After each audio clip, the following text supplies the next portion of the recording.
Hi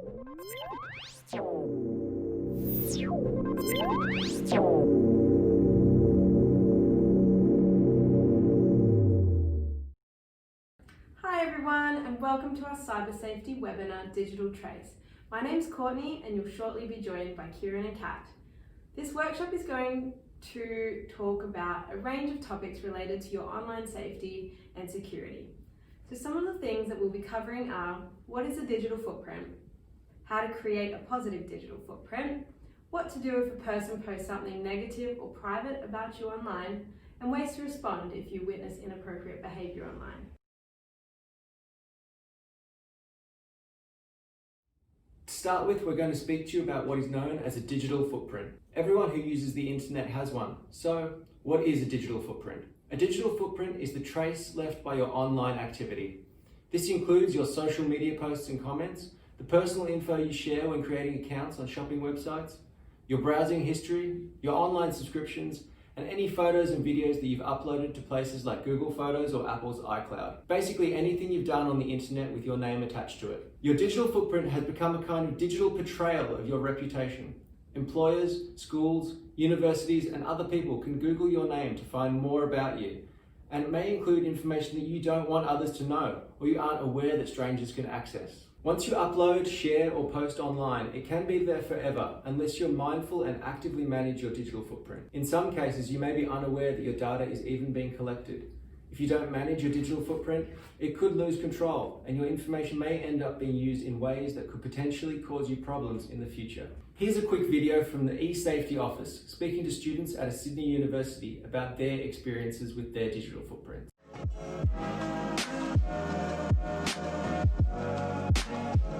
I think every employer now Googles your name and checks your Facebook before they give you a job, which is a bit scary. They'll type your name into Google and they'll look for your digital footprint and they'll make a decision on that. And a lot of people don't really realise just how easy it is to get a full picture of you just from a quick Google search. My boss told me that he Googled me, he looked at my Facebook profile just to get an understanding of who I am as a person. So my good friend, she actually, we went skiing over the Christmas holiday and took a topless picture on top of a mountain, and when she got back, her placement school said she couldn't come on placement anymore to the school. One of my mates had a profile picture when they were back when they were 17 with alcohol in it, and the person who did the job interview just didn't give them the job, and they said that was the reason why. So Am I Google myself? Oh God, no. I don't know if I want to. What if something bad comes up? There's nothing to do with me. Oh, whoa. No, there's a picture of me. Oh yeah, there is. There's a picture of me when I was 12. This is actually interesting because I think I have all of my posts on private, but they're actually showing up anyways. I don't think you're supposed to be able to Google me. Oh, my friends list is public. I might change that. I might change that. All stuff I know of. all things are posted. I'm well aware I posted, so. I definitely say put everything on private. No, you never know when you'll need it to be on private, so just put it on private.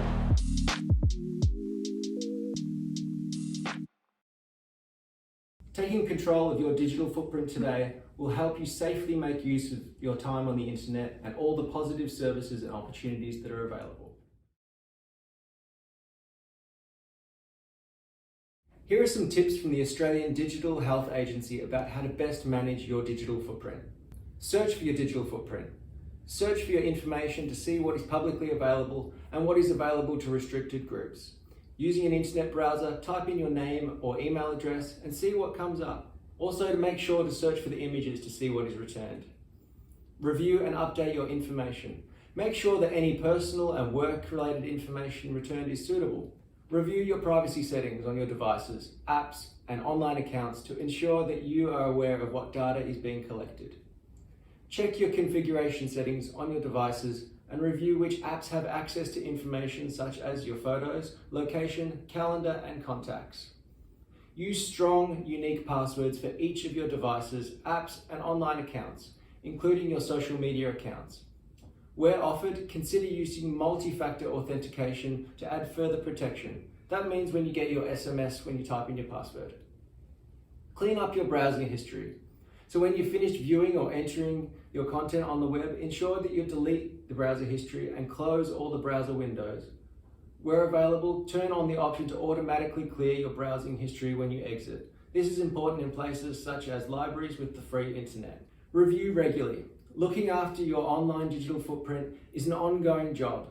Make it a habit to review your online profile regularly, including checking your privacy settings, as the online providers often update or change settings and amend their terms of conditions. The internet makes accessing and sharing information very easy, so it's important to understand and consider your digital footprint whenever you're sharing pictures and videos, making posts and comments, and chatting online. Leaving a positive digital footprint can be very beneficial to your reputation and your future opportunities. In today's world with the internet so deeply involved in our lives, there's no way we'll ever have complete privacy, but we can make informed choices to reduce the personal information that we leave behind. The idea of having a digital footprint may be scary to some people, and while we're always going to have one, we can try and make them positive portrayals of ourselves. Here's some tips from the eSafety Commissioner about what you can do. Think carefully before you click post. Before you share personal, school, or work info online, take the time to think about the consequences.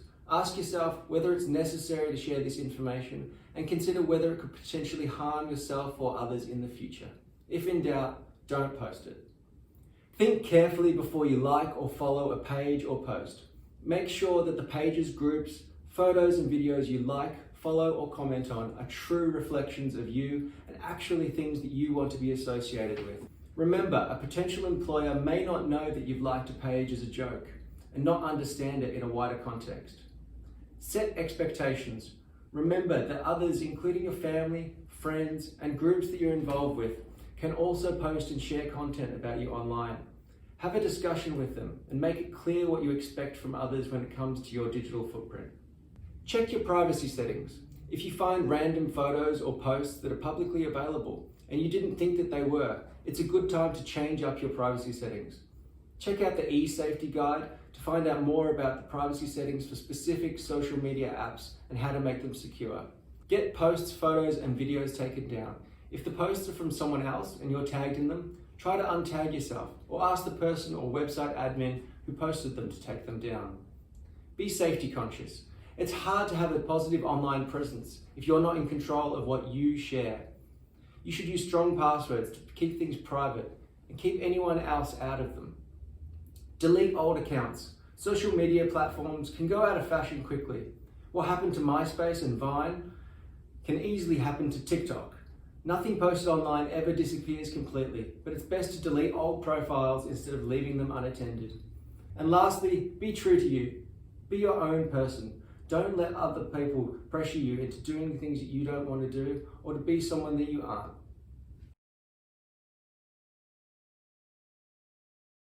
And here are some tips about things that you should avoid doing. Avoid having public profiles with personal information. It may seem exciting to have a public Instagram that has loads of followers, but sharing photos or personal details online can cause you problems later on, and you may regret having shared these to a public audience. Keep it nice. Don't make comments, post images, or forward something that might upset someone else. It may seem funny to you at the time, but put yourself in their shoes and consider how you might feel.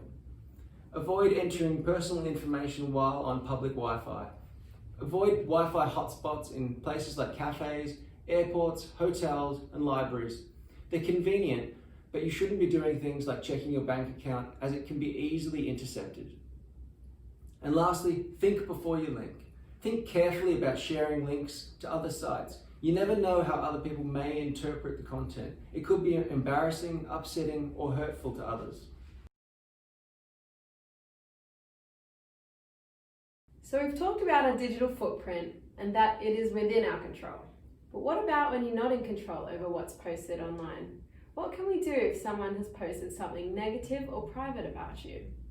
Unfortunately, cyberbullying and image-based abuse are far too common, especially among young people. Research shows that 1 in 3 young people reported experiencing cyberbullying, and 1 in 3 young people aged 16 to 19 reported experiencing image-based abuse. So firstly, What exactly is cyberbullying? It is the use of technology to bully a person with the intent to hurt or intimidate them. Cyberbullying can include hurtful or abusive messages, spreading nasty rumours, or sharing photos of someone to make fun of them or humiliate them. Then there's image-based abuse. If someone has posted or shared an intimate image of you, or even threatened to post or share an intimate image of you without your consent, that is called image-based abuse. So what is considered to be an intimate image? An intimate image is one that shows a nude person or where a person's breasts or genitals are visible. It includes images where a person is wearing underwear too. A person engaged in a private act such as showering, bathing, or performing a sexual act. It also includes images or videos that have been digitally altered, so using Photoshop. It can also happen when someone shares an image or video of a person without their religious or cultural attire that they would normally wear in public, without the permission of that person. It is really important to remember that cyberbullying and image-based abuse is never okay. Maybe they're being mean, they want to hurt you for breaking up with them. Whatever the reason, it's never okay. Remember that bullying behaviour is more a reflection of the bully rather than a reflection of you. And if someone shares or threatens to share an image of you, it's against the law.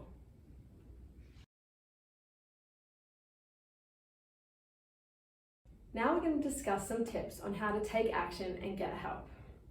So firstly, resist the urge to respond and give in to their request. This is what they want from you, to get a reaction, so don't give it to them. It will often make the situation worse and can even get you in trouble too. Stick to treating people the way you want to be treated, both online and offline. Screenshot and keep any evidence. Your first instinct might be to make mean and nasty messages and content disappear, but it is really important to collect evidence. Make sure you take screenshots first before you delete it. This might help you out down the track if you need to report it to the eSafety Commissioner. Block the account and report to social media services. So you've got your screenshots for evidence. If the cyberbullying or image-based abuse is occurring on a social media service such as Facebook, Instagram, or Snapchat, you can block the account and report the online bullying to the social media service. You can find info on how to do this on the eSafety website. Stay calm and talk to a trusted adult. Cyberbullying can make you feel angry, sad, humiliated, isolated, afraid, and like everyone is out to get you. That's not the case. Make sure you talk to people you trust and get support from friends or adults that have your back, and you'll realize that you're not alone.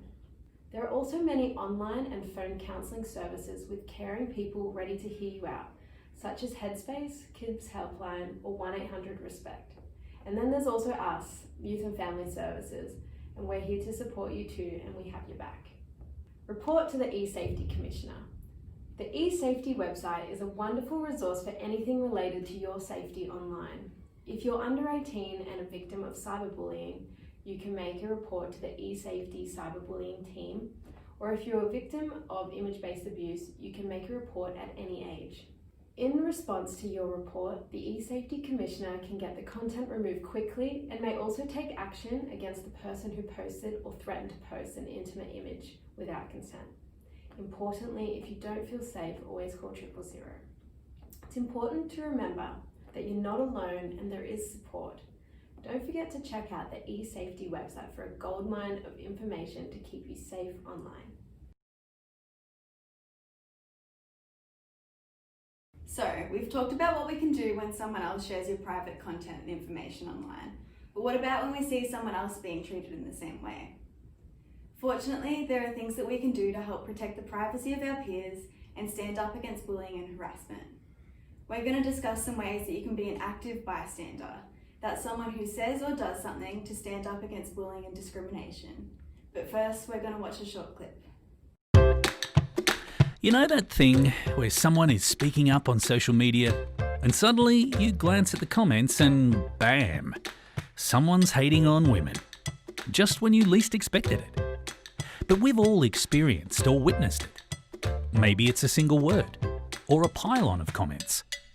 Sometimes it's a cocktail of abuse and includes racism, ableism or transphobia, in addition to women hating. Sometimes it feels threatening to comment or get involved, but you can have a voice, and you can help other people have their voice. And when you see someone receiving abuse online, you can show your support, either directly or indirectly. And the more people who stand up, the more the haters will be shut down. Because social media belongs to you too. Find your voice, because power comes not from silence, it comes from sticking together.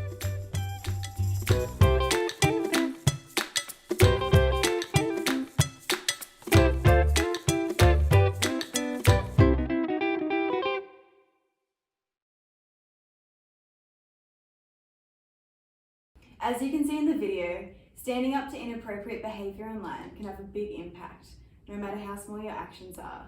Just because it isn't you who's being affected doesn't mean that it's not your responsibility to help stop online bullying and harassment. Every voice matters. Have you ever seen a post or comment online and thought, that's just not right? There you are, doing your own thing, when you notice that someone's being harassed or put down. You know it's not okay, but you're not sure how to react. In these situations, you have a choice to make: respond or stay quiet. Staying silent allows bullies to think that other people are okay with what they're doing and that their behaviour is acceptable. This means that their harassment might get worse. The thought of intervening can feel a little bit scary, but it's important to know that there are things you can do to stand up against online bullying, both direct and indirect, to suit every comfort level. A direct response typically means that your reaction's visible and can sometimes involve directly confronting the bully. These strategies include posting a comment that directly calls the behaviour out, posting a comment that suggests that the behaviour is wrong, commenting or directly messaging the bully to let them know that you think their behaviour is inappropriate, commenting or directly messaging the bully to ask them to remove the inappropriate content.